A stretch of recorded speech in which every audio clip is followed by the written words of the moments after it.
Hello everyone, welcome to Kanen Coffee. Here we have a Jura Impresa C60 espresso machine. Now this machine was brought here because water was inserted on the grinder. Fortunately the grinder is still working and the water didn't actually short out anything in it, as well as some beans were dropped right here.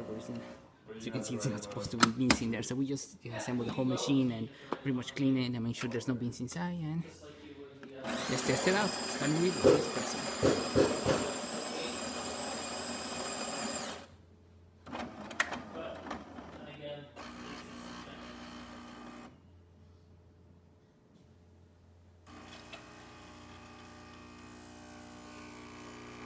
Color, the flow.